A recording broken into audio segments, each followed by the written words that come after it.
የሟችን ስም የሞተበትን ዕለት ላይ መጻፍ ግልጽ በሐዲስ የተከለከለ ተግባር ነው። ከክልከላዎች ሁሉ ልንርቅ ይገባል። ቀብር ስርዓትን አስቀምጧል። ቀብር ከአንድ ስንዝር በላይ ከፍ ማለት የለበትም። የወጣው አፈር ከተመለሰ ይበቃል። ምናልባት አፈር ባክኖ ከሆነ ተጨማሪ አፈር ማምጣት ካላስፈለገ በስተቀር የወጣው አፈር በጥንቃቄ ከተቀመጠ የወጣውን አፈር ከመለሱ በቂ ነው።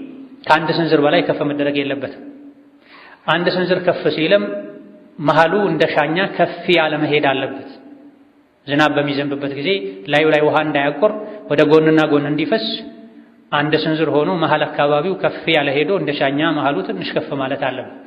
የነቢዩ ዓለይሂ ሰላቱ ወሰላም የአቡበክር የዑመር ቀብር ሙሰነም ሆኖ አይቻለሁ ብሏል። ከደጋ ቀደምቶች መሃል አንዱ እንደ ሻኛ መሃሉ ከፍ ያለ ሆኖ አይቻለሁ ብሏል። ቀብርን ከፍ ማድረግ አብዝቶ ከፍ ማድረግ የተወገዘ ነው። ከአንድ ስንዝር በታች ደግሞ ዝቅ ማድረግ እንዲሁ የተወገዘ ነው። ሰዎች እንዲረግጡት ሰበብ ይሆናል። ውሃ እያቋረ እንዲጎረጎድም ሰበብ ሊሆን ይችላል። ቀብር ላይ ቤት መገንባት የተከለከለ ነው። ቀብርን ጀሶ መቀባት፣ ቀለም መቀባት፣ በድንጋይም ይሁን በእንጨት ዙሪያውን አጥሮ ቤት ማስመሰል የተወገዘ ነው። ቀብር ላይ መጻፍም የተከለከለ ነው።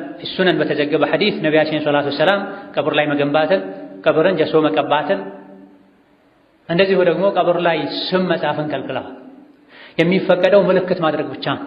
አንድ ድንጋይ መሰል ነገር በማስቀመጥ ለሟቹ ቅርብ ቤተሰብ የሆነ ሰው በደንብ አይቶ ምልክት አስቀምጦ ሊሄድ ይገባል። የዚህ ዓላማ ሁለት ነገር ነው።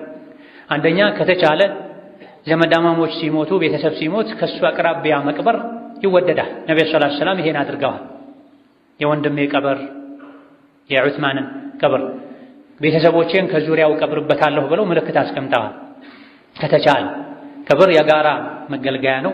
ማንም አስቀድሞ ቦታ በመያዝ ዞር በሉ ከዚህ ማለት አይችልም። ክፍት ሆኖ ካገኘ ቤተሰቦቹን ከሱ አጠገብ መቅበር ይወደዳል፣ ይፈቀዳል። ስለዚህ አንደኛው ዓላማ ቤተሰብን በአቅራቢያው በዙሪያው ለመቅበር ማወቂያ መለያ ይሆናል። በሌላ በኩል ደግሞ ልዩ የቤተሰብ ዚያራ፣ የቀብር ዚያራ፣ የዘመድ ዚያራ ሲደረግ ቀብሩን ለመለየት ይጠቅማል።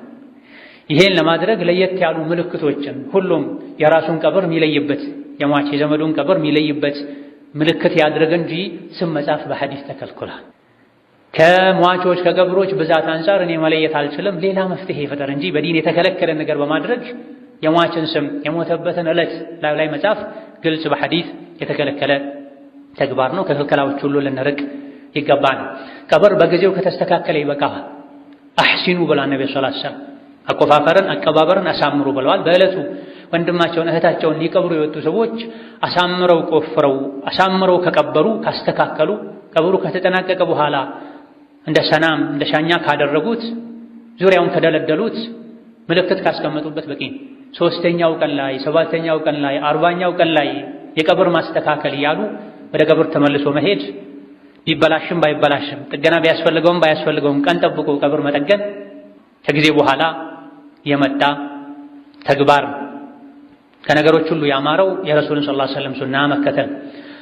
አንድ ሰው ተቀብሮ ቀብር ከተጠናቀቀ በኋላ ሱናው ለሟች ቆሞ ኢስቲግፋር ማድረግ፣ ከዛ በዘለለ በጀማዓ ተሰብስቦ ቀብር ላይ ያሲን መቅራት፣ ፋቲሓ መቅራት፣ የተለያዩ ዝክሮችን ብሎ አህደይና ለሁ ተዋበል ቁርአን፣ አህደይና ለሁ ተዋበል ሶላዋት፣ አህደይና ለሁ ተዋበል አዝካር ማለት ከነቢይም ከሶሓቦችም ከታቢዕዮችም አልተገኘም። በል አቡ ሐኒፋ፣ ኢማም ማሊክ፣ ኢማም አሕመድ ቀብር ላይ መቅራትን አውግዘዋል።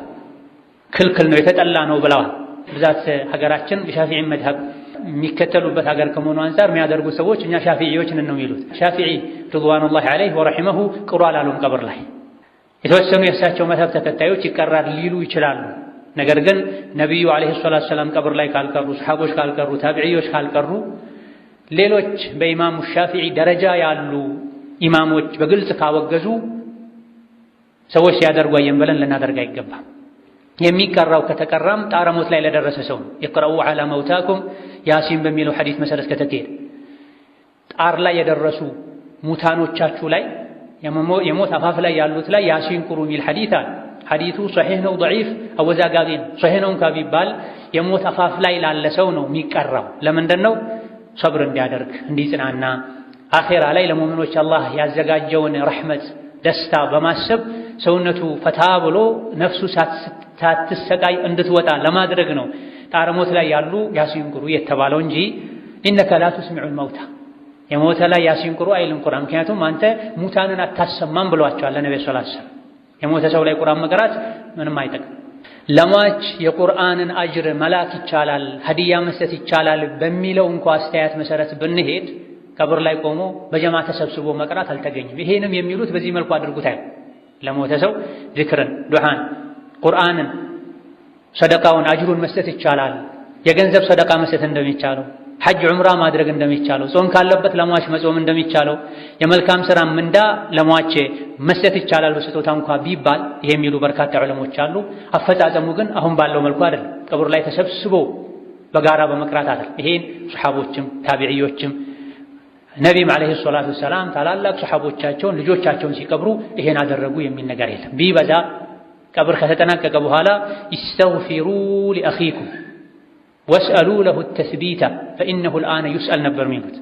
ለሟች ወንድማችሁ ለእህታችሁ እስትግፋር አድርጉ፣ ጽናትን ጠይቁ፣ አሁን ሊጠየቅ ነው ነበር የሚሉት። ከዚህ ውጭ ከነቢ የተገኘ ነገር